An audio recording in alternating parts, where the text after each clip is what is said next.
namely that they do exactly as they are instructed by their constituents, like getting Route 11 completed, and or whether they should be representatives and they should think about what's best for the nation. I personally lean towards the latter. I think that that's what I'd like my congressman to be. And certainly what we're discussing today is not a local problem. It is very much a national problem. The Salem Town Democratic Committee conducted detailed studies of Social Security and health care over the past 4 years. And it came out with reports, some of which I think we've actually sent you copies of. And what we're going to do today is Jim Fogarty is going to very briefly present our conclusions about Social Security. And then Frank Abbetti will present very briefly our conclusions about health care. And then what we would like to ask you to do, Joe, is to give us your perspective on these programs and where you think they're going, and also particularly on what people can do to further them. And then we'll open it up to everybody here for a question discussion at that.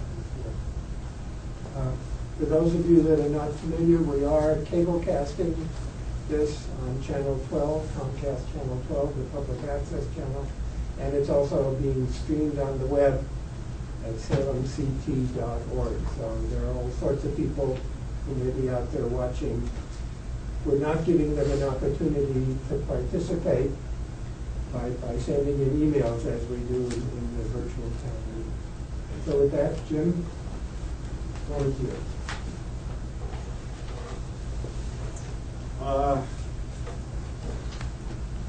Seems like a long time ago that we took a look at Social Security. Karen Buckley was on the committee, and Peter and myself, and a few other people chipped in, and we, but it was 2005 that we finally put out our report, and our statistics are a little out of date. I think the maximum taxable amount at that time was $90,000. It's now $106,800. So some changes have been made, but back then that was an issue that was before the public. I think there were some thoughts that we should privatize that kind of a program or something similar. I think given the recent events in our economy, it's very, very fortunate that we did not.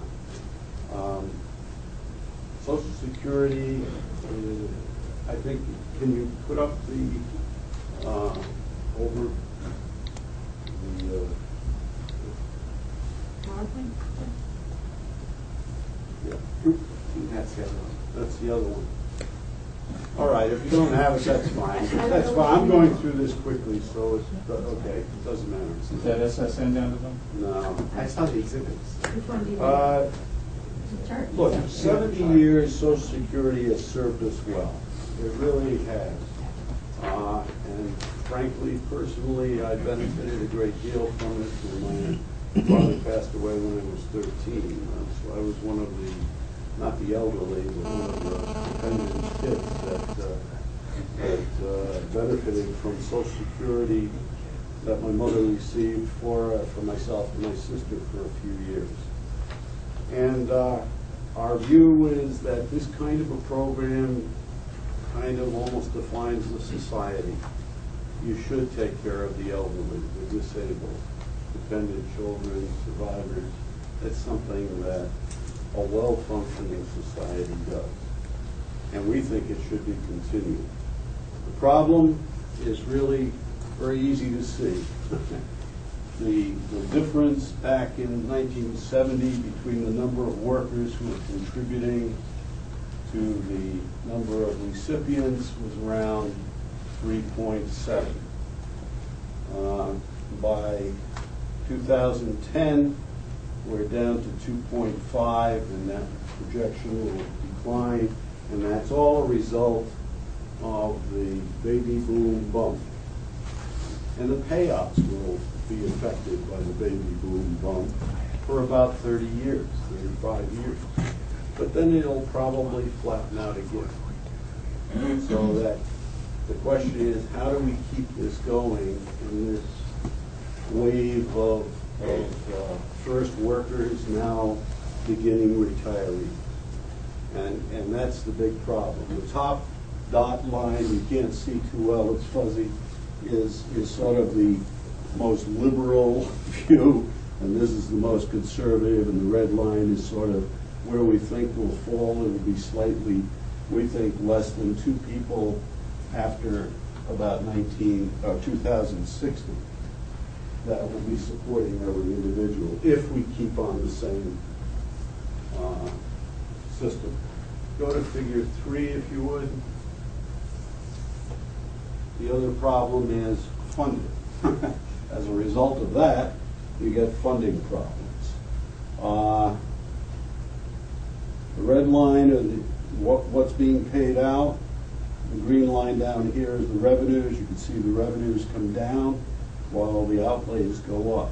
Now there's a trust fund in between that's been, although it's been utilized in some ways, there are still promises to pay the difference, or the difference between what is actually received from tax benefits and what the outflow is.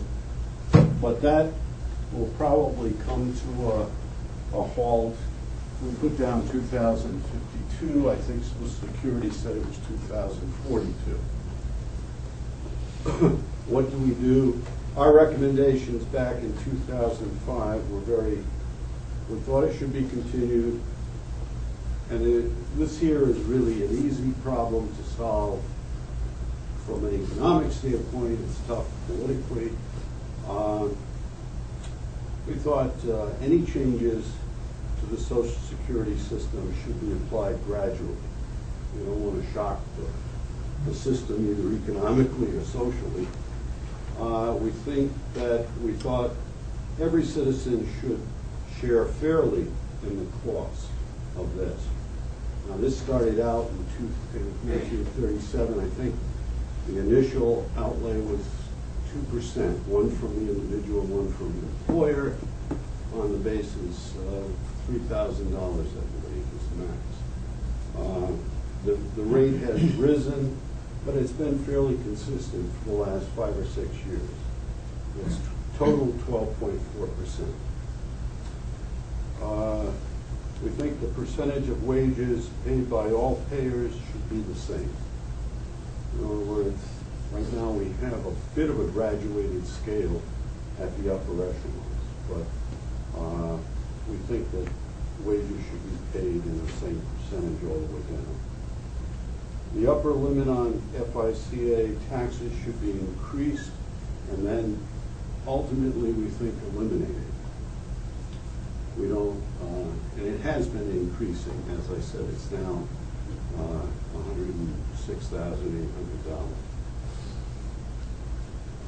Progressively delay the onset of full SS benefits relative to the health and longevity of the population. You have to remember that when they started, the longevity of the average citizen in the United States was not in the 80s. It was much lower at that point in time. So that you can expect that the outlay or the benefits paid out will go on for a longer period of time. Now they've already started to move the retirement full benefit package from 65 to 67. It may go up higher than that. People are working longer and feeling better. And lastly, we thought we should explore other revenue sources for Social Security. One of our thoughts back then, it may not even be applicable now, was freezing the exemption for inheritance taxes at $3.5 million. And applying that to Social Security. There's got to be a way to fund this in a more robust way in order for us to avoid looking down the line and finding out that there isn't enough money to fund even basic retirement benefits from Social Security. And even the health care, if health care comes through and we get a healthier nation, that should help this. But it's slow because we haven't done a thing for prevention, and chronic care is a very costly, or care of chronic conditions is a very costly item for health care. And that's where we were. Segue into a presentation on our healthcare view.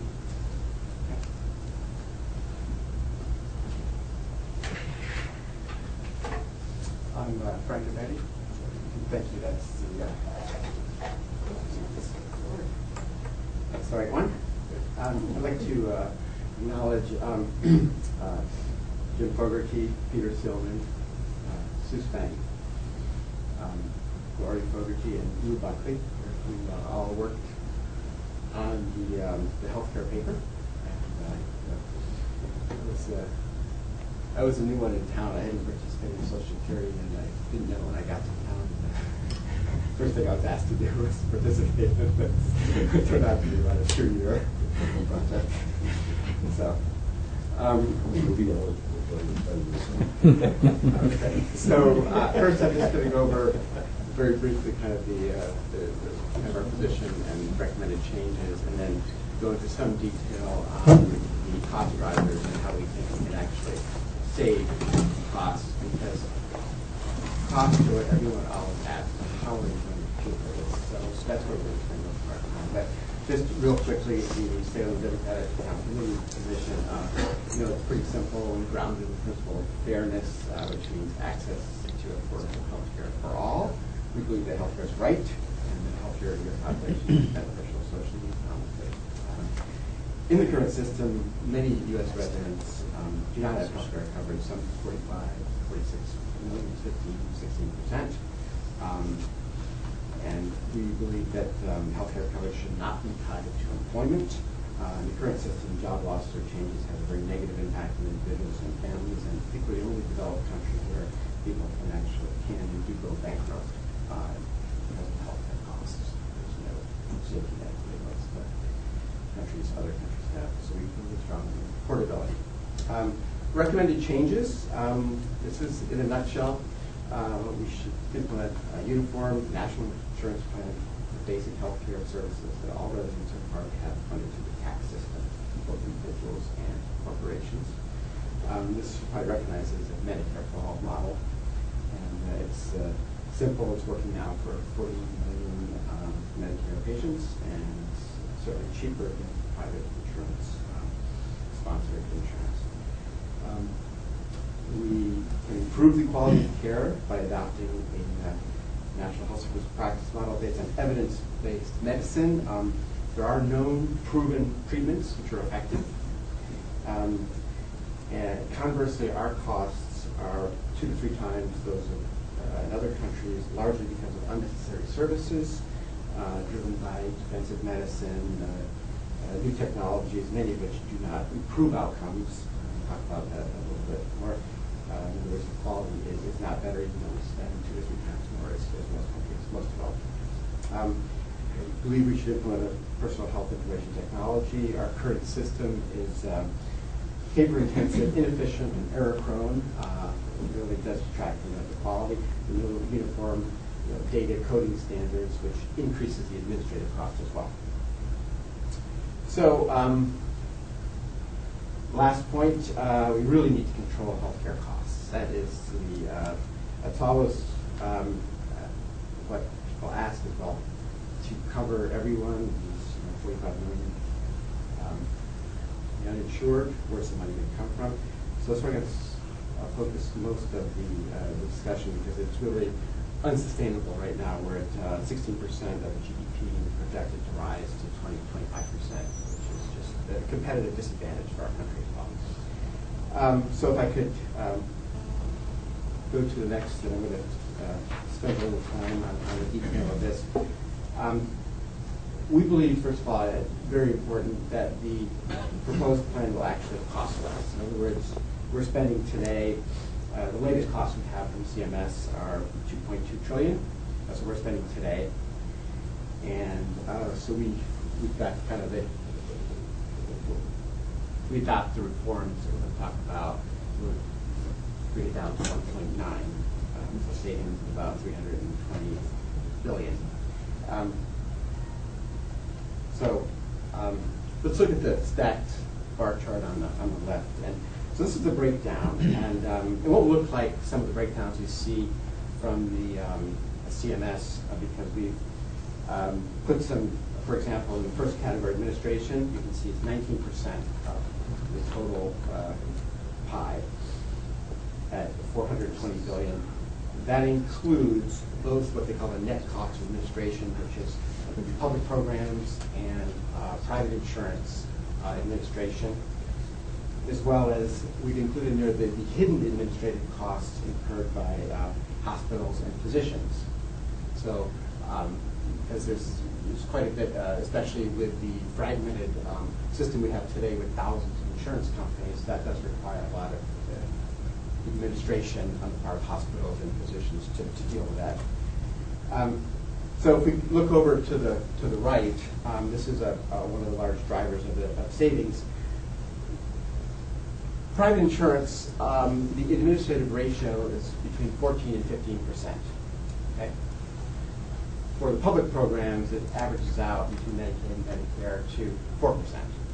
So clearly, if you implement this Medicare for All model, you can reduce those administrative costs from 14.4 to 4%. So that's a large driver of that reduction. As well as, think about it, right now, dealing with thousands of insurance companies, the physicians all have to have different software management systems for each, et cetera, different coding schemes.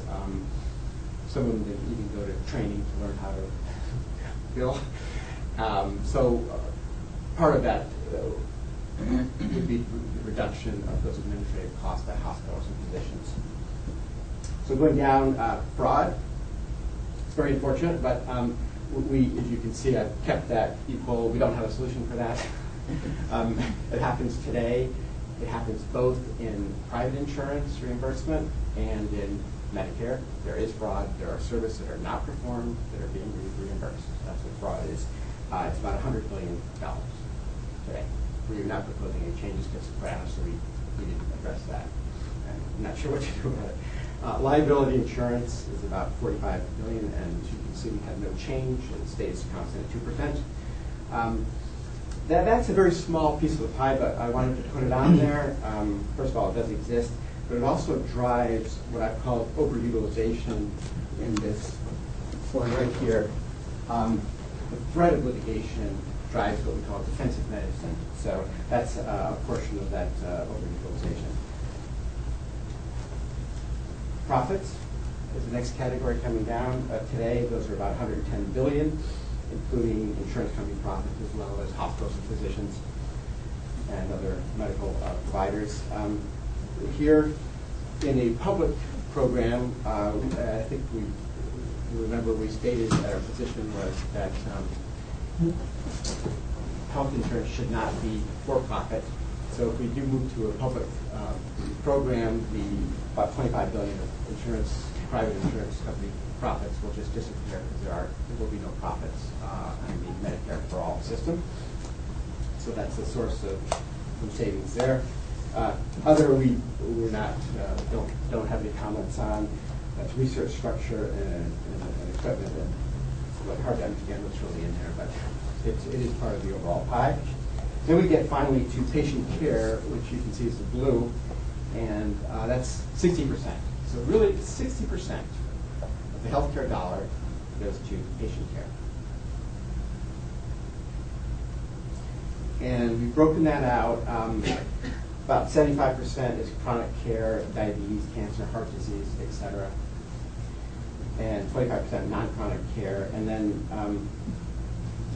there's an awful lot of research on this, and no one agrees on the exact number for what we call unnecessary services or overutilization, but this is a pretty fair estimate.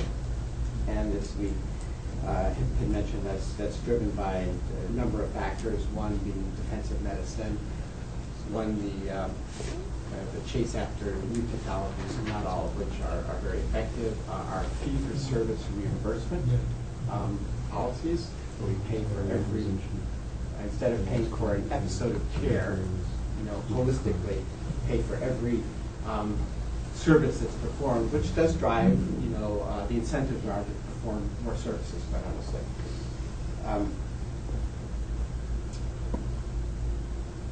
So how do we reduce this patient care by it comes out to about 175 billion. Well, on the one hand, reducing the number of services, unnecessary services, by adopting an evidence-based model. So he said there are proven treatments which work, and those are the ones that we should be performing. And if I could just refer you to one of the, I think, the most important studies is the Atlas Group of Dartmouth researchers. They noticed that utilization and cost of care varied significantly by region. And they found that no evidence that greater spending, more resource inputs, and more frequent use of hospitals and physician services were associated with improvements in survival, functional status, or patient satisfaction with care. And so that variation is just, in fact, they said stunning. I'm just going to read one quote from this article by Professor Berwick of Dartmouth. Compared to the lowest use areas, people in the highest use areas get 10 times as many prostate operations, 6 times as many back surgeries, 7 times as many coronary angioplasties, and 10 times as many hospital days if they have heart failure.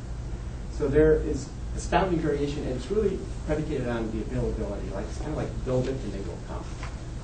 So these are not necessary. So if you reduce that variation alone, it can account for literally billions in savings. So that's, as I said, we're kind of putting the solution under the umbrella of evidence-based medicine.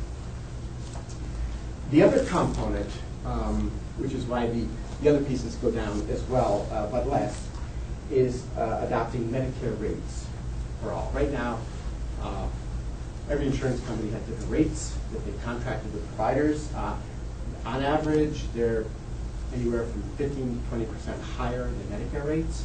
So if we use the buying power, the purchasing power of the government plan, and impose basically what we have today, Medicare rates, those are basically price controls, bringing down the rates on average to those levels.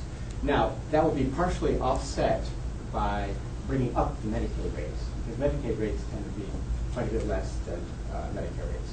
So I think in the spirit of fairness, that those should be equal, but on average, if you bring down the private insurance rates to the Medicare levels and bring up the Medicaid, you still have some savings and be able to cover the $77 or so billion required for the uninsured, which is the pretty much the estimate.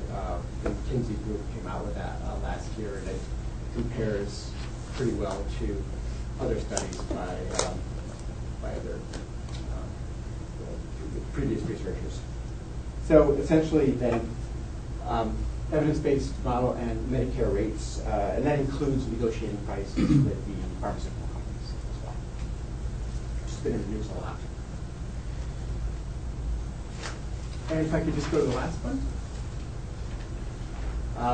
So we've kind of put our, and the paper goes into some more detail, but the hard and the soft savings, the utilization would be more the potential savings, whereas the hard savings is the Medicare rates for all, as well as the administrative savings that we mentioned and the profits. You can see we're on a course of going up to pretty unsustainable levels, and so this is a way to bring those more in line. And I think that the biggest component is that with Medicare rates and those controls, we can keep the rate of increase to the CPI, which the CPI is 2 to 3%, generally speaking, whereas healthcare increases have averaged 7 to 8%. and you just think about it over time, the difference between 7 and 8% and 3% is it's a geometric progression. So this will only get worse over time. Okay, so that was a quick overview of that. And Peter, what's you? Discussion or? Your turn to let us know how it looks like. Thank you very much. First of all, I want to thank Peter and Lee for organizing this gathering here today, and the timing could not be better. I mean, in the next 2 weeks, there's going to be votes on the Obama budget, which really are deeply connected to the issues that we're talking about here today. And again, it just could not be more relevant in terms of what the country is now about to embark on, maybe. First of all, I just want to say that, as far as the Social Security presentation by Jim, you were, I think, too polite when you said that this was something that the privatization was presented to the public in 2005. I mean, in fact, as we all remember, that was the #1 domestic priority of the second term of the Bush administration. And following that election, they were riding high and really thought that they were about to, again, take this country in a totally different direction with that program. The report that you put out, which I remember well, was really part of that whole sort of pushback by the country that really took place and made sure that that was just stopped dead in its tracks. And one of the things that I do think was the loud and clear message of the 2006 election, both in this district and across the country, is it really, for once and for all, ended the debate about privatization. And I mean, you do not obviously hear a peep out of anyone now in terms of trying to resurrect that idea. Certainly what's happened with the stock market, again, has, I think, really shattered people's confidence that private savings accounts can somehow sustain retirement for people. I mean, the fact is that Social Security today is really probably one of the strongest ways of maintaining consumer demand in this country. There was actually a relatively large COLA that you probably know better than I do that took place because of the spike in oil prices and other things last year. It just happened to sort of coincide with the adjustment that took place in Social Security. And that's a really good thing right now in terms of what our country's economy is going through.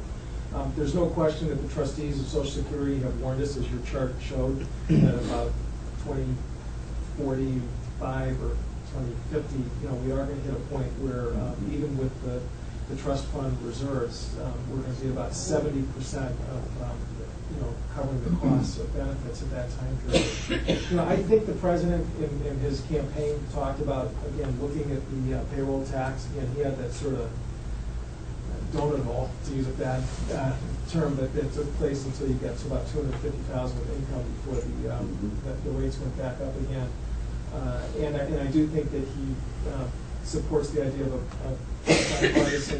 a real bipartisan commission to look at ways to fix the finances of it, which I do think is what worked in 1981 and 1982 to sort of get the issue sort of off the third rail and moving forward. But clearly, right now, I would say that is not #1 priority in terms of what challenges face this country. What's interesting, though, is that in terms of the stimulus package and his budget, I think he has recognized that healthcare is a key ingredient to dealing with the economic challenge that we face in this country. If you look at what's been enacted since the inauguration, which seems like an eternity ago already, the encouraging thing is that we were able to move forward as a country on the issue of children's health insurance. HR 2, which was the S-chip expansion, had been a complete logjam in Washington for 2 years, 2 vetoes, going nowhere with the alignment of the Congress and the White House that took place last 110th Congress. Again, within a week or two of taking office, we enacted the S-chip. 4 million children are now going to be covered under that program. We strengthened dental coverage and mental health services, which my wife is a pediatric nurse practitioner and reminded me constantly about how weak those coverages were under Husky and the existing system.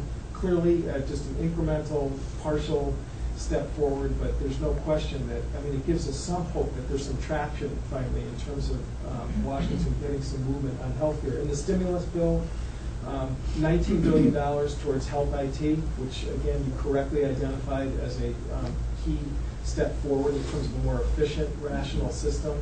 It's going to be implemented through incentive payments through Medicare, and there will be penalties after 2013 for providers who don't participate. I think right now it's about 10% of doctors' offices in the country now are participating in health IT, and again, it's a big cost, and it's they're averaging estimates around $40,000 to convert from an all-paper system to electronic medical records, and right now the area hospitals that are here, I mean, certainly whenever I go visit them, we're seeing some steps forward in emergency rooms being converted to electronic medical records, but L&M and Bacchus and some of the other facilities in Eastern Connecticut have not been able to really go the whole hog. And the health IT piece that was in the stimulus bill will provide resources for healthcare providers to move in that direction, and it will provide employment for a part of our economy that is not all about building roads and railroads and transportation infrastructure, which is certainly been a lot of the focus of the discussion surrounding the stimulus bill. So again, I think and that's done, it's passed, it's in law, and it's going to be, that one is not a shovel-ready immediate plan. Is going to be implemented over a number of years, which again I think is a good thing in terms of getting a smoother curve of growth for the country. In addition, again, one of the items that was discussed was that one of the problems of our employment-based system of healthcare is that when you've got an economy that's shed 4 million jobs since last September, people are not only losing income, but also health benefits. And the COBRA subsidy, which is part of the stimulus bill, 65% subsidy for people who are trying to hold on to their health benefits. Again, something that's never happened in any prior recession as far as giving people assistance when they lose their jobs through no fault of their own. Again, it's an unprecedented step forward by the federal government to help people through this difficult patch, and as hopefully we transition long-term into a better system that, again, doesn't trap them in that status. There's a guy up in Enfield I was talking to the other day who worked for the Enfield Press, got laid off in early September, was diagnosed with cancer about a month and a half later. Talk about having your whole life change on you. But for him, obviously the need to get that COBRA subsidy at this point, again, and the subsidy reaches back to September 1st, 08. So anyone laid off from September 1st, 08 through the present is eligible for the COBRA subsidy, but it will literally keep his health insurance in place and life-saving treatments in place. So, I give this president great marks early, less than 2 months into being in office, as far as recognizing that you really can't talk about fixing the economy and turning the economy around without sort of addressing healthcare. The budget that he's presented, the 2010 budget, is now the next big step that's before the Congress. And anyone who hasn't had a chance to look at it, if you go to the White House website, Blueprint for the Future of America, I think is the title for it. But again, there's a segment in there that is on the healthcare, Medicare piece of the budget. Again, $635 billion over 10 years. Because one thing that I really admired your presentation in terms of showing how we really have waste and cost that is not sustainable. But there's no question that transition-wise, even under the most ideal scenario politically, there is going to be an upfront bump to cost. And Peter Orszag, who was the former head of the Congressional Budget Office, is now Obama's budget director, and healthcare is his number 1, 2, and 3 priority. I think has been very upfront and honest about the fact that unlike the Clinton healthcare plan, which was basically presented to the American people that we could get to universal coverage and it wouldn't cost anything. And I frankly think people smelled a rat when that was sold to them. And frankly, I think it was one of the flaws in that approach back in 1991 and 1992. I think this administration has been much more upfront about the fact that there is going to be a cost to converting the system and extending coverage and improving quality. the debate that I think is going to really be the core of the political fight that's going to take place on this is whether or not there's going to be a public option that's presented to American working families and people who are non-Medicare eligible individuals in the country. I don't think it's going to be presented as a Medicare-only option, to be honest, and I don't think that's something that and as a candidate, President Obama really was pretty clear about that. But one thing he has staked out is that he does want to have a public option out there for whether it's employers or whether it's the self-employed or whether it's individuals that people can access to get their health insurance. And clearly Medicare is the vehicle that I think most people recognize as that option.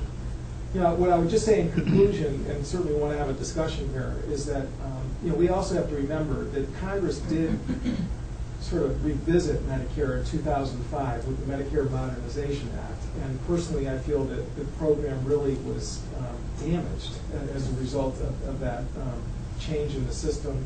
The Medicare HMOs, which have now sort of gotten a toehold or a foothold in the system, again, with subsidies that the Medicare Payment Advisory Commission has correctly identified as about 123% of the cost of regular Medicare. And the president in his budget has said that you can still operate those plans if you want, but you have to do it at parity with the regular Medicare. That will be a fight, and I guess it's not too hard to figure out why, because you're actually cutting into the profits of these companies that are offering that. We had a healthcare town hall at the Coast Guard Academy a couple weeks ago. Some of you may have been there or read about it, but it was interesting because Medicare takes a lot of sort of hits in public as being really unfair to providers and sort of shortchanging them in terms of reimbursement. But there was a physical therapist who got up and spoke who talked about the fact that some of her patients now are coming in the door with these Medicare HMO cards,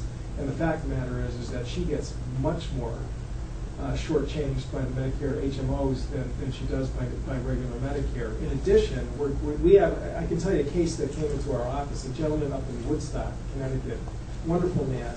He and his wife signed up for a Medicare HMO, thinking that this really looked great, the way it's sort of packaged and presented. He and his wife went out west, I think it was either Utah or Wyoming, to go visit their daughter who was in the Air Force. And while they were visiting, his wife had a heart attack, was hospitalized. She hung on for about 2 or 3 weeks and died in the hospital. When the bills were submitted to the Medicare HMO that the family had signed up for, they were rejected as out of network, and it was over $100,000. And I mean, this guy showed up at our office, and just his head was spinning for obvious reasons, a terrible tragedy that he suffered. But then, he's walking in with this medical bill. The Center for Medicare Advocacy, this wonderful office up in Willimantic, who does great work for free for individuals. Judy Stein. I would encourage you guys to invite her down sometime, because she knows, she's forgotten more about Medicare than any of us all in this room together will know. But they took up this gentleman's situation. It took them over a year to basically finally battle their way through to get the bill covered. And but it is not a portable benefit, I guess is the point. In addition to the fact that providers don't get treated well by it, the recipients do not have the same benefit of portability that regular Medicare provides them. Pre-existing condition issues surround the way those policies are written, which, as we all know, means to get Medicare when you turn 65, all you have to be is 65. It doesn't matter whether you have a cancer or diabetes or any kind of pre-existing condition. And so clearly, this is the plus side of the public option. It is going to be, as I said, I think, defining issue of the fight that's going to take place over enactment of what the president has proposed. And I think the fact that you were getting out here with this report and making this case publicly is helpful to that effort. And I certainly congratulate you and all the folks on the Salem Town Committee who organized this material, which I will take with me down to Washington, I promise. So with that, I should say, take a chair there. I'd like to listen.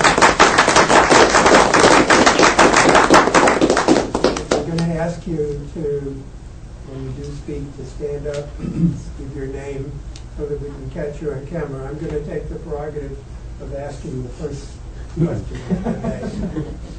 That is, I read in the paper, Joe, that the three committees headed by Rangel, Miller, and Waxman are getting together to write the healthcare legislation that you're going to be voting on. And I think it would be instructive if you let us know how you, as our representative, have an impact on that, other than when it just comes to a vote.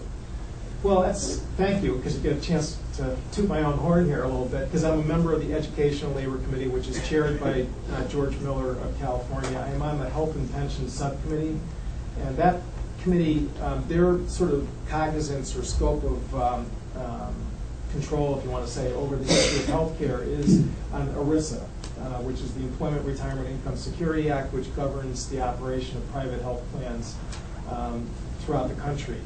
Last week, I introduced legislation along with Senator Jay Rockefeller, who did the companion bill in the Senate, that basically would abolish pre-existing condition exclusions in the marketplace, not only at the group level, but also for individuals in the small group area of the market. Rockefeller was the guy who was in the Senate back in 1996 when they passed HIPAA, the Portability Protection Act, which put into place the first restrictions on the use of pre-existing conditions. When that was written, it basically only extended to group health plans, left out individuals and the self-employed and small groups. And basically, our two offices have been working together and basically saying, you know what, it's time to just, do a bill that just clearly states we are not going to discriminate against people in terms of their availability of insurance or the price of insurance based on pre-existing conditions. If you listen to candidate Obama and candidate Clinton, actually, when they were both out there campaigning, I mean, this was the one issue that I think there was, there was universal agreement that we really have to design a system that gets rid of these types of practices. It's nice to say we're going to legislate it out of existence, but there's no question that you also have to make structural changes to the market to make that actually feasible and doable. And I'm not, I'm certainly aware of that. But the fact of the matter is, our committee will be very much front and center involved in terms of dealing with that particular aspect of it. Rangel's committee, Ways and Means, has Medicare and tax, obviously, before it, and the president, in terms of funding his budget, there's tax changes that he's using to pay for it. And Waxman's committee, Energy and Commerce, has Medicaid and also S-CHIP cognizance under that committee. So, in Hartford, as these guys know, Ed and Kevin, I mean, basically the Public Health Committee is the health committee in terms of doing policy issues. Human Services a little bit also, but it's much more fragmented, unfortunately, in Congress. I actually don't think that's such a great thing. And in the Senate, it's the Finance Committee, basically, that does. But at least the three committees are working together. Oh, absolutely. And I think everyone, the Obama administration, Peter Orszag, who I mentioned, worked with Congress. I mean, he's over there constantly. Okay. Lou. I'm Lou Buckley. I was a member of that subcommittee. One of the key things in it is, to us at least, is that it has to be universal. It has to be mandatory. And if those two things fall into place, then it really will pay for itself. You said there would be a bump up front, and I don't know if you mean that that's inherent in a plan or if it's inherent in just the cost of transitioning into the plan. But my question is basically, is there any chance in the world, politically speaking, that it will be a universal coverage, preferably one provider, and that it will be mandatory? We're all aware that candidate Obama differentiated his position from candidate Clinton by not insisting that it be mandatory. Has he appears to have softened that. Is that really true, or is this I wouldn't necessarily go that far. I mean, you're right. I mean, he, as a candidate, was pretty clear about the fact that universal coverage 0 to 21 with a mandate, and that as far as the population between 21 and 65, that what he proposed was basically creating structures for affordable insurance and hopefully sort of induce people into enrolling in plans. You know, there's a lot of people who will argue, I think, very persuasively that you can't create a system that is cost effective unless everybody's in, and certainly Senator Clinton, then Senator Clinton, you know, was making that point pretty strongly. But you know, I would just say this: you know, it's a heavy lift politically to get these issues through. The president, at the end of the day, I mean, if you look at the passage of Medicare, you know, that was Johnson sort of leading the charge. You know, when that took place, Social Security, obviously you had President Roosevelt, and this is, you know, by and large, I think, you know, having a president out there, and I think he's, you know, I think he's learned the lessons of 1991 and 1992. That, you know, he's not done what the Clintons did, which was, you know, put a plan out that was, you know, completely, totally crafted and said, you know, yes, up or down, yes or no. I mean, he wants Congress to sort of work this thing through, but with an end date or end time, you know, that it would be in 2009. And I mean, you guys are all involved in political legislative bodies. I mean, this is the ultimate Rubik's Cube in terms of trying to get everything sort of lined up in place. The budget vote, I will tell you though, that's the real first test of whether this thing's going to go through. Kent Conrad has already been making noise that he wants the health care piece trimmed out, or at least down, in terms of you know, the Senate's version of the budget resolution. So you know, I would say candidate Obama and President Obama are still pretty much in the same place. I guess that's a long-winded way of saying that. Well, Congressman, I'm Robert Green. I live here in town. I'm also the District Court Adjutant for the state of Connecticut with the Connecticut DFW. I have a couple of concerns, one with the presentation that was given today. One of the pieces I noticed that maybe it was included in the figures that was there, but given the litigious nature of our society, you have what I call the trial lawyer costs of health care. What is going to be done to mitigate that faction of it? And a big concern that I have with the universal national health care system, I'll give you the best example that I know of. That's the VA health care system. And given its underfunding over many years, and the recent proposal, which was just recently pulled yesterday or day before, where they were going to make disabled vets pay up front out of their own private health insurance for their own health care. How does Washington propose to fully fund a national health care system when they can't even fully fund the VA health care system? Well, I'm really glad you brought up that question about the VA, because you know, first of all, I would just say, you know, the president has selected General Shinseki, former Army Chief of Staff, as the new VA Secretary. Vietnam veteran, lost half his foot in that conflict. And Tammy Duckworth as the Deputy Secretary, a woman who you all may remember from the Denver Convention, spoke, who lost both legs in Iraq. These are two totally committed, devoted individuals to protecting the VA system and strengthening it as much as possible. If you look at the budget, and again, I would encourage you to go to the White House website, you will see that this is the biggest increase in the VA in its history. And they, in fact, went higher than the Veteran Services Organizations, American Legion, Disabled American Vets, Veterans of Foreign Wars, who normally come together with what's called the independent budget. That is their target for what the system needs in terms of caseload for health care, benefits, caseworkers, etc. Actually, the president's budget goes higher than that. Peter Orszag, in his sort of enthusiasm, unfortunately, had this piece of it that said that if a veteran had private health insurance, that the VA would have the ability to go back and get reimbursement from those plans, which has never been the case before. And the president did clearly state, it was either Thursday or Friday of last week, that aspect of the proposal is gone. It's dead as a doornail. It's been withdrawn. And again, I really think if you look at the size of the budget that he's proposed and the people that he has now implementing the VA, that this is a very strong pro-veteran budget that the White House has proposed. Far better than his predecessor, who came in under the independent budget year in and year out. Again, the Veteran Services Organizations fought unsuccessfully from 2000 to 2006 to get their targets hit. So I'm glad you raised that question, because I think it's it's important. Co-payments, no increase in co-payments, and the full range of services, prescription drugs, etc. They actually are talking about fixing the concurrent receipt problem once and for all, and expanding coverage more to priority 8 veterans, which, as you know, has been a group that's kind of been the poor cousins in the system. As far as the issue of litigation and trial, costs, as Lee knows, I mean, the law of torts and malpractice is something that is governed by states. And Connecticut has a proposal which it's considering right now.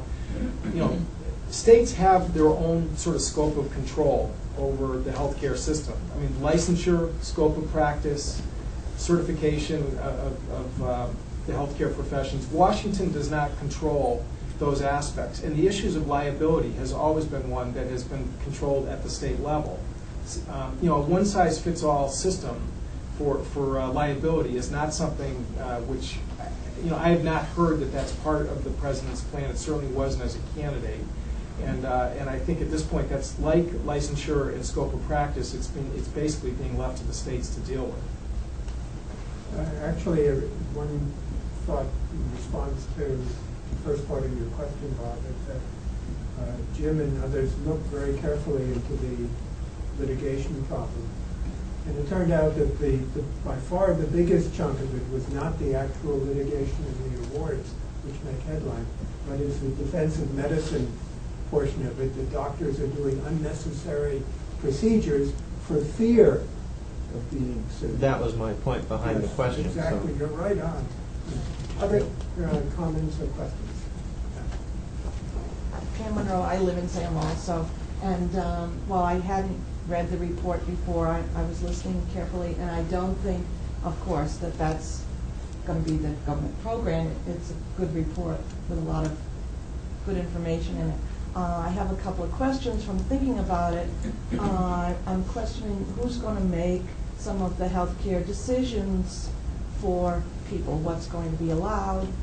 Quotas and denials is a problem that I saw in Oregon and some other places that, as we get older, starts to come to our minds.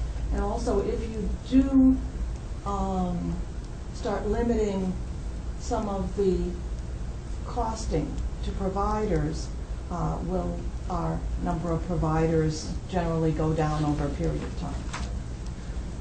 Well, again, I'm sure you looked at issues of access to care under Medicare, and actually, it's a very generous Yes. benefit in terms of, there really are. Well, if you had it universally is what I'm Right. thinking. Well, at this point, I don't really think that, the debate has sort of gone in that direction at this point. Really, it's a question of getting a medical home for people, which, far too many Americans don't have.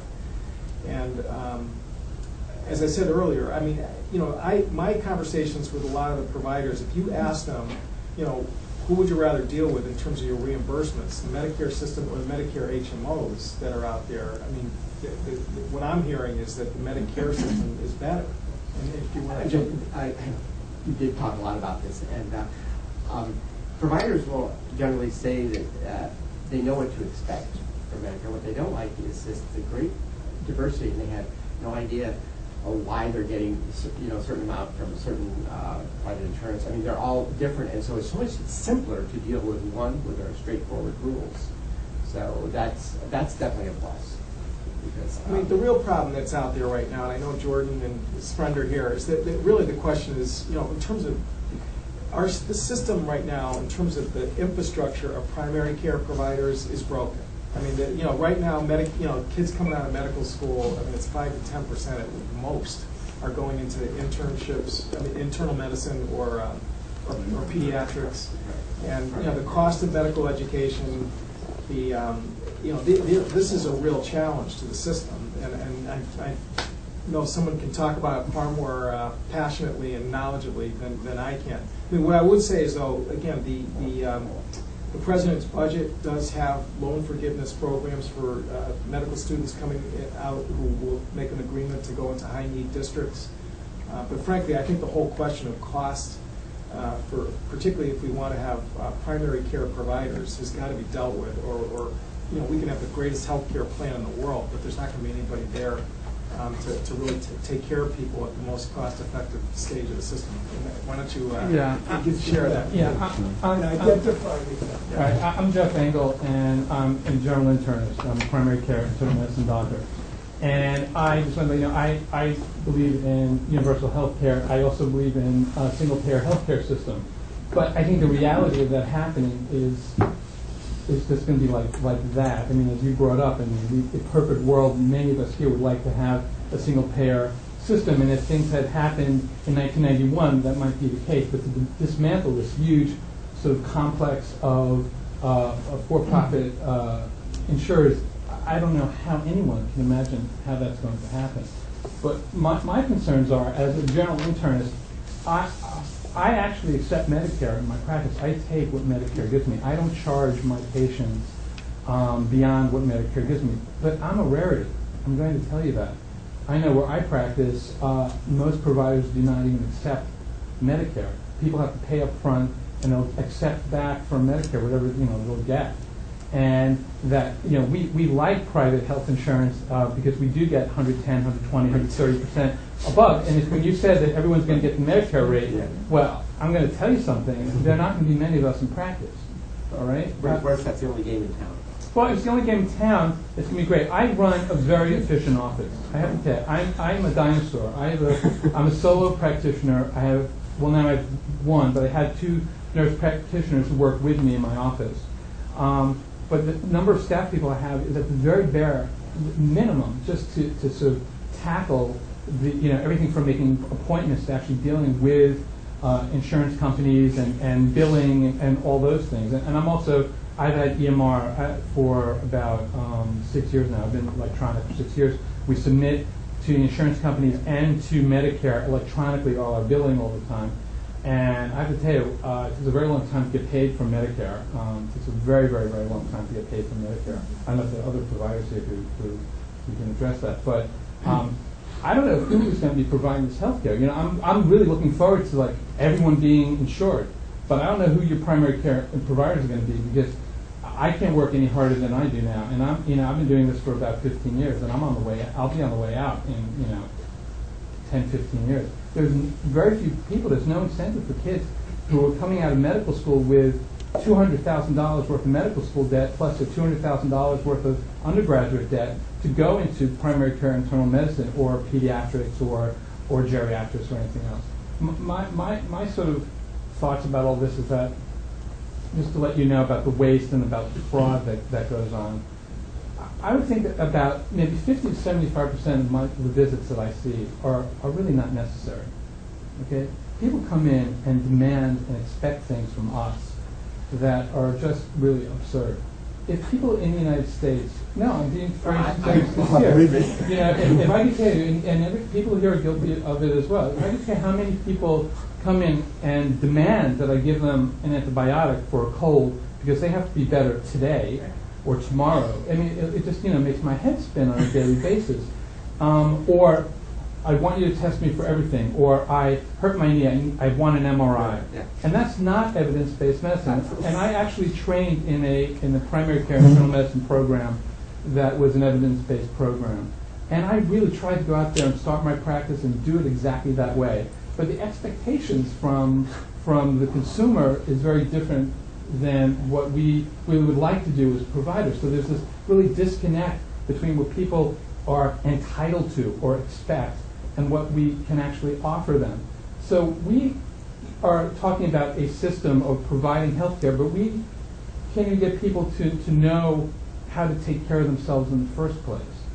And so there are many people that are overutilizing the systems, but the VA, I've worked in the VA system as well, the VA as well as the private system, and there are many people who just totally underutilize it. And part of that is sort of the health education, from parenting to kindergarten on nutrition and everything on up. If people knew how to take care of themselves better in the first place and knew when to properly access the system, everyone would be better off. But I don't really have a question, but I just don't know who are going to be the providers in this new world? How are you also going to compensate people who've been in 4 years of college, 4 years of medical school, 3 years of residency, who are coming out, and if you're a dermatologist or an ophthalmologist doing LASIK or Botox, and people are willing to pay for their Botox, but they're not willing to pay their interns for the basic health maintenance. How are you going to have an incentive for people to even be a provider? Let me turn that into a question. Yeah. Joe and I have discussed this before, and Joe's wife is a nurse practitioner. There are going to be many nurse practitioners and physician's assistants who are going to be involved in providing primary care. But who are going to be the providers, and how are we going to get people into that, one thing? Two, how are we going to get people educated on how to care for themselves? That's a very big piece. We're all talking about nutrition and Michelle Obama's Victory Garden, and Let me turn that slightly. Yeah. Is it possible to have legislation that specifically incentivizes more people going into primary care and geriatrics? Because that's clearly what we need, both because that's what's happening to our population, Right. but also because that's the way you prevent things getting so serious that you need the expensive. Well, I do think there is some ways to tweak the system. I mean, number one, obviously, that we've got to change the incentives in terms of reimbursements. And clearly, Medicare has been very late to the game in terms of recognizing the benefit of preventive treatment and checkups. It's something as simple as that. I know that's been a perennial battle. Yeah. There's just again ridiculous non-recognition of the value of checkups and screenings and all that type of activity, and that's something that is built into the design of the system, and we should be able to change that. And I do think that if you listen to the president when he was out there campaigning, I mean, he talked about the fact that if you go back 20 years ago, the average weight of people on Medicare versus what it is today is almost like 20 pounds higher. And I mean, that drives costs. When you've got people who, again, who just are physically in a different place because of bad living lifestyle and Right. eating habits, that drives costs in the system. I mean, the other piece is obviously that the federal government is deeply involved in medical education, and we've got to come up with ways to, again, change the incentives for students. Again, the president's budget does have some programs that are aimed at the costs of medical education in terms of trying to steer students into high-need areas, but frankly, I think we need a comprehensive look at the cost of medical education and what it's doing in terms of the choices that are being made. I personally feel like there's been a cap on the size of medical education in the U.S. that is now out of sync with the growth in the population, and that's one of the reasons why we have so many foreign doctors that are being recruited to sort of fill gaps in the system, and offshore medical schools that But particularly in primary care, because you're That's finding right. in this part of Connecticut and across the whole region that people who are becoming internal medicine doctors are not American grads, not people going into residency programs. There are some very excellent internal medicine residency programs that have not been filling the last 4 years, and they're being filled by, or they're bringing people in. I mean, some of them are terrific. I mean, some of the best and brightest people from India and the Philippines are coming into the program, but it's sort of sort of Do we crazy. have other questions? Linda. Linda Schroeder, I live in Salem. You brought up an interesting topic. You said people that come in and overutilize the system because they have these great HMOs that their employer pays for, Right. and so I think a lot of Americans do not understand just how much it costs. I've always been self-employed. I've had my own self-employment tax. I also have always had my own private health insurance. So believe me, I know what both of those actually cost. I mean, when I tell people what I pay in self-employment insurance and how much our health care insurance costs, it's quite startling to them. I also have to pay for every office visit, which a lot of private health care insurance will not pay for.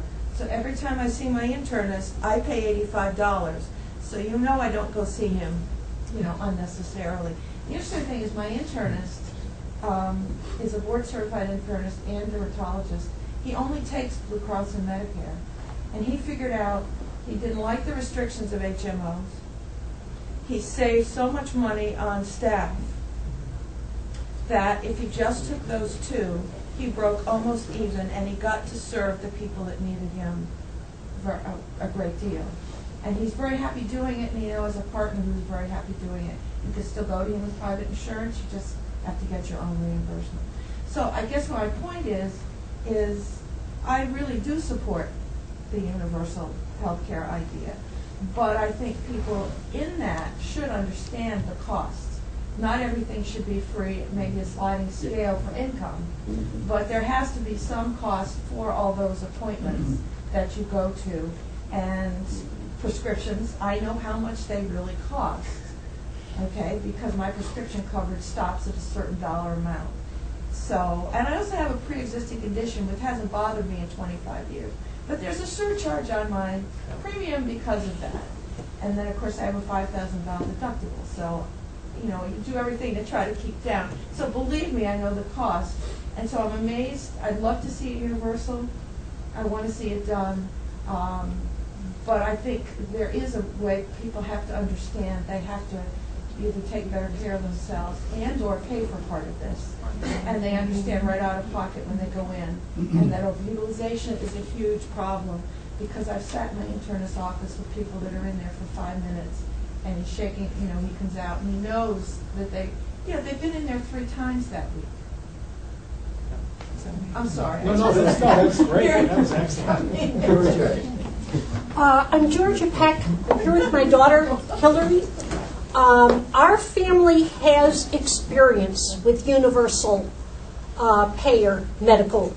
My daughter has spent time in school both in Italy and in Scotland. For 2 years, 1 year each. And we found the experience unacceptable and with very poor medical care. In one of the cases, it took more than 2.5 weeks to try to work through the rules to get a refill on a prescription. That is something, that normally here you just sort of call the doctor and he'll send it along, and it's not a problem. As a result, she ended up without the medication for several weeks, which is clearly not something you want to do in a case where there's medicine that's required on a daily basis. In another instance, and this was in Italy, she went to a doctor with bronchitis, and she'd had it for several weeks at that stage. He refused to do the test for bronchitis and said, "Oh, that's not what you've got. You'll be fine in a little while." I mean, I understand. I hear the comments about the overutilization. I hear the nice things about the universal health care. My concerns have to do with, if you take a look at those countries that have had it for a while, and we have a lot of experience now in the UK and with friends there, the medical care becomes rationed. Do you want to hear at age 65, for example, that you're not going to be able to get a certain kind of treatment because they can't do it? It's too costly, or it's going to take 3 years before you can get into the queue and be seen. We're not used to that sort of thing. If you've got a problem, you want to be able to get it taken care of. And I am very concerned with the universal health care.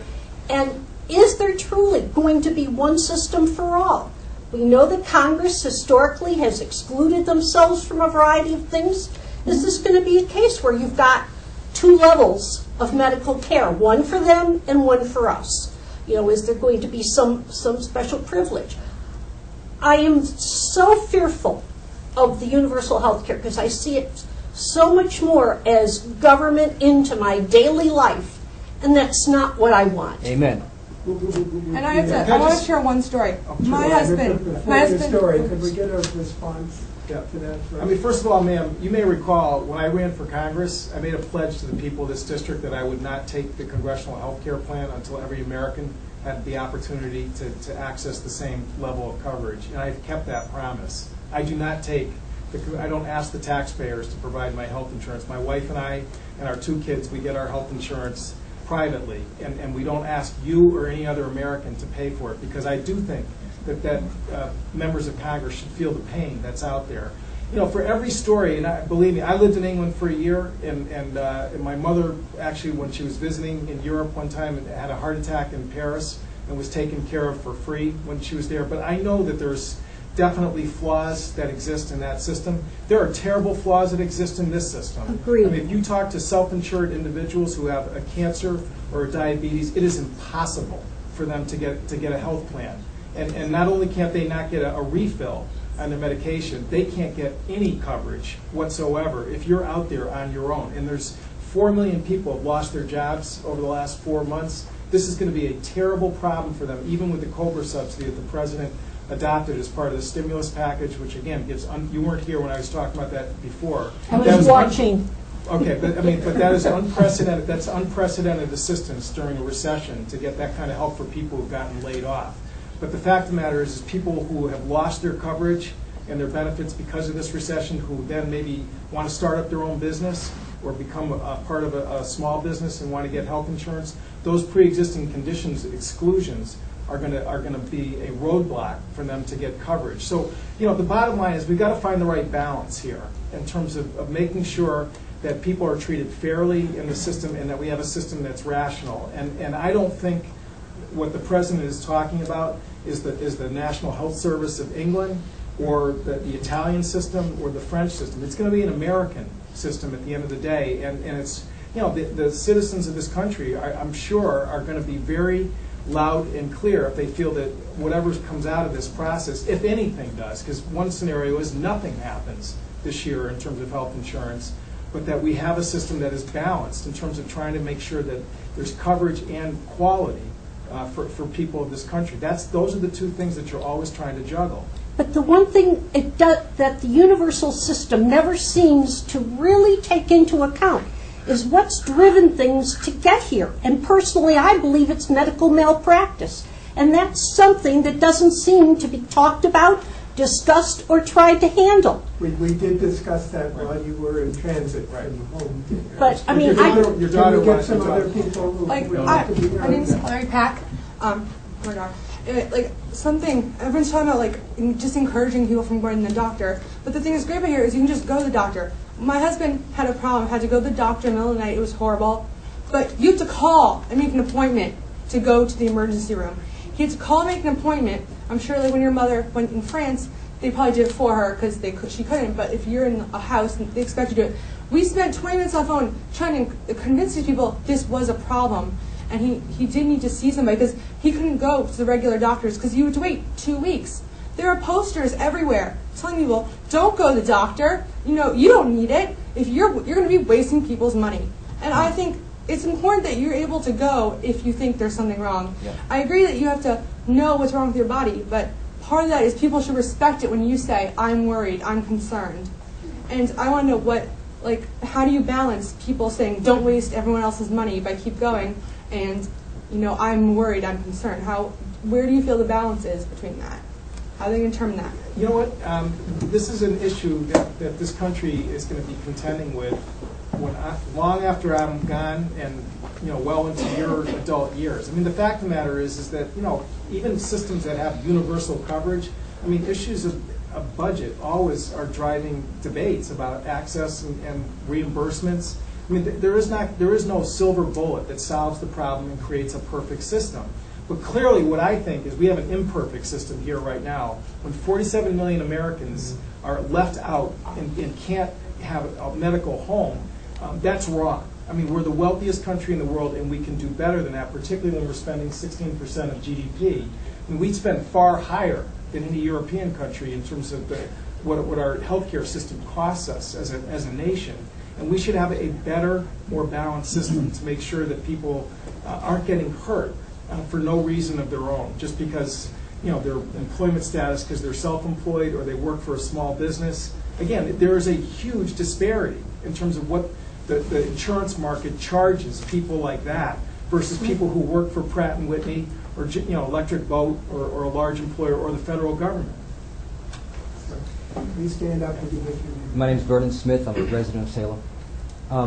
Why trade one imperfect system for another imperfect system that has failed in all the countries who've tried it?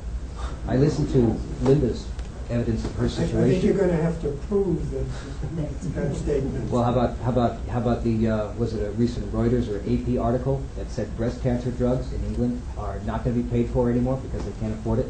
Breast cancer drugs, because they can't afford it. This is England, our mother country, one of the most westernized countries that we can point to. And Canada has a lot of problems too. But Linda's evidence of her situation, going to her physician and paying out of pocket, but then your conclusion that somehow universal health care would be good, but the only way to really know what you're paying is to pay it out of your own pocket. Otherwise, people won't get what it really costs. And if there's fraud in our existing systems, how many healthcare insurance companies do we have? If there's a certain level of fraud in all this, how much more fraud will there be in one giant single-payer system? It'll be I think you heard unmanageable. Frank say that there's fraud in Medicare and there's fraud in the private system, and that unfortunately is something that comes along with human beings. Right. But you also saw what a small percentage of the total cost that really was. That's not where we're going to make major inroads in terms of reducing the cost. My point is the fraud will increase in one large, ungainly system. The fraud in Medicare is about the same as it is in the private. It's not different. One more question. Joe has to go. My name is Lester Shapiro. I'm a resident of Waterford, and I heard about universal health care and all these. Yet there have been studies made that the United States has the highest people dying because they have no access to health care out of the developing nations. That means, as Representative Courtney said, we have over 48 million people that don't have health insurance. And that's why when we go to the emergency, we have to go to the emergency room, and so many people go to the emergency room, which is very not costly. But we've got the, I don't care, the universal health care, we've got to make sure that we can make sure that these 48 million people, most of them, will have some affordable health care where if they do get sick, really sick, they can go to the doctor and not postpone it until they have to go to the emergency room, and then it's going to cost society much more money. Joe, we give you the last word. Thank you. Okay. Well, again, I want to thank the Salem Town Committee for hosting this, and this was just like the town hall that we had down at the Coast Guard Academy a couple of weeks ago. I mean, there's obviously strong feelings on this subject. What I would just say is, again, I don't think we're going to follow a path as a nation that's the same as other countries in the world, because as a nation, that we have high expectations in terms of making sure that we've got a system that really works. But clearly, we can do better than what we have right now. The most expensive system in the world, and too many people that are left out, and people who work as hard as anybody else in the society every single day. We really should be able to strike that balance and find that sweet spot so that we have a system that really, again, gives people access to a rational, cost-effective system. But whether it's our number of pediatricians and internists that we need to work on, whether it's making sure that we have more rational systems of reimbursement to change people's behavior and get preventive measures so that we bring down costs in a way that improves people's lives. I mean, this is something that's going to take a long, long time to work our way through. And as I said, I think we have a historic opportunity this year to move the system forward, but we're going to have, as a nation, continually be working at this issue for as long as all of us are alive. So, having the work that you did that got this discussion started is really important, and I really appreciate having the benefit of it to bring back down to Washington. So thank you very much.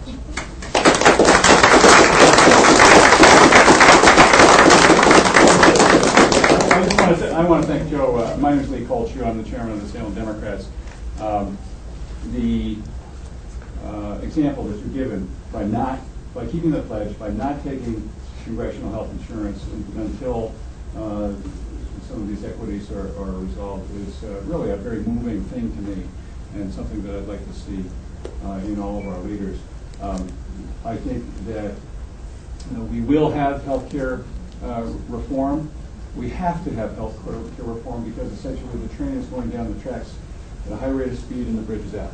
The question is whether we're going to do it in an orderly fashion before it gets to the bridge. And we hope we can help you lead the fight. Thank you very much.